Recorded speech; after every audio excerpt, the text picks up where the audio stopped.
There was a curious play where the Niners were getting ready to punt with 2:45 to play in the game. They were facing a 4th and 6.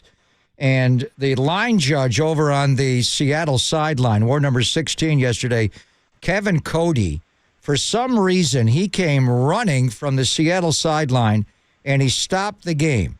And our initial thing was, well, they just called a timeout right before they wanted to see how the Niners were going to line in the punt formation. But, of course, they called a timeout before on the throw to Jawan Jennings, and you can't call back-to-back timeouts in the NFL. Years ago, Joe Gibbs, out of retirement of the Hall of Fame, did it in Washington against Buffalo, and it was an egregious error. Do you have any idea why would Kevin Cody, the line judge, come running in and stop punt formation if, in fact, somebody from Seattle sideline did not call a timeout? Did you get any clarification on that, Michael? Yeah, I did. And, when it happened, I was kind of in the same mode. What did he do? I mean, we didn't have a shot, what's called the all-22, where you see all 22 players in one shot. There's also an all-29, which means that you see all 22 players and the 7 officials. We didn't have that shot, so we were kind of in the dark on what had actually happened. However, now, when you look at the all-22 and the 29, it is clear that Seattle asked for a second timeout. And what you are to do when a team asks for a timeout when they're not entitled to it, so either they're out of timeouts or they've already called one in that same dead ball period, what you do is ignore it.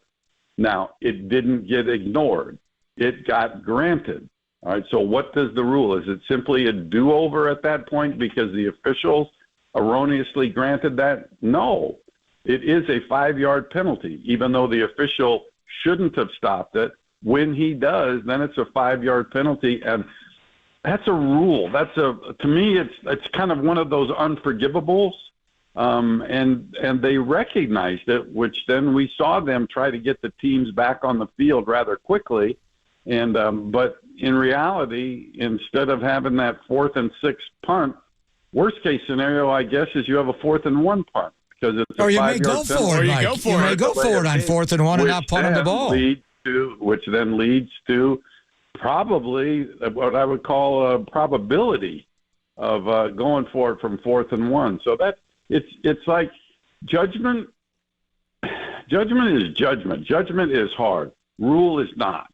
I mean, if you're going to officiate in the National Football League, then it is incumbent on the 7 players and replay that can get involved in penalty enforcements to at least say, hey, that make sure that they knew it was the second timeout and that is a foul. Somebody has to catch that. Well, now you got me go. Do we know who on the Seattle sideline asked for the timeout? Did it come from Mike McDonald, the head coach? It makes no difference. It makes no difference. But do we know who asked for it?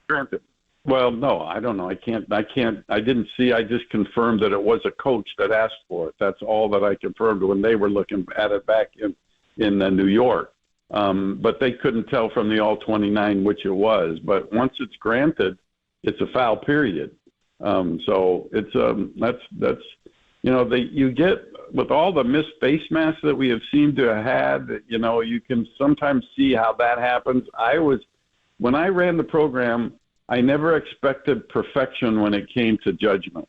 I expected perfection when it came to rules. And the minute that happened, that they erroneously granted, and the rule, it's kind of specific, as a matter of fact, because it covers the exact wording. If a timeout is inadvertently granted, then it is a 5-yard penalty. Inadvertently granted 2 timeouts in the same dead ball period, which is what we had here, or as I said before, if they were out of timeout. So not one that the league can be very happy about. And me as a 49er well, fan, wait a minute. I mean, so Kevin Cody, the line judge, comes running in and he stops it.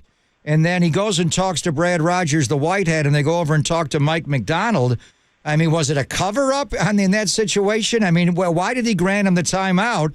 And where is the recourse to rescind the timeout?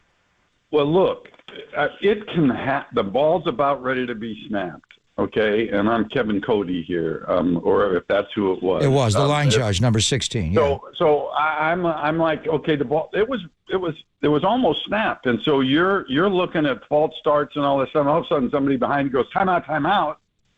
I can kind of see that reaction. Totally. I really can kind of see that, but I can't see once it happens. Then everybody's got to get together and say, okay, that's a 5-yard penalty by rule. Somebody has to catch that. You can't go, oh, well, their coach is a new coach and maybe he didn't understand that rule. No, you can't do that. You have to enforce it as it is. And so why didn't they? Why did they rescind it? Why did they rescind it? Yeah, because they were wrong. They should not have done that. And they didn't get they shouldn't even have to have any input from somewhere else, but none of the 7 officials on the field, nor the people in the replay booth recognized. Now, it's not very common. It doesn't happen very often, but that's no excuse. It's just that they, for lack of a better word, blew it. So just to clarify, and we're talking to Mike Pereira, the Fox rules analyst and VP of officiating in the NFL, for anyone who may have been joining us mid-interview or just trying to wrap their head around it. It's not an automatic penalty if there's a second timeout called. The initial thing to do for the referee is just ignore it and let the play go on. And then if you make the mistake, as the line judge seemingly did, by granting that second timeout, then you have no choice but to give the 5 yards. By God, you explained it better than I did, for God's sake. Now you got me worked up.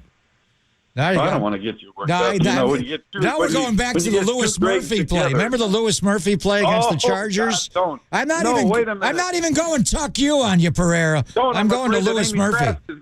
I know Amy Trask is going to walk around the corner here. This changed if it's 4th and 6, you're punting. If it's 4th and 1 and you're on the Seattle 37-yard line, are you punting in that situation? No, you got to go for it. I'm not a coach. I know, I'm not a coach, it may have cost the Niners a game.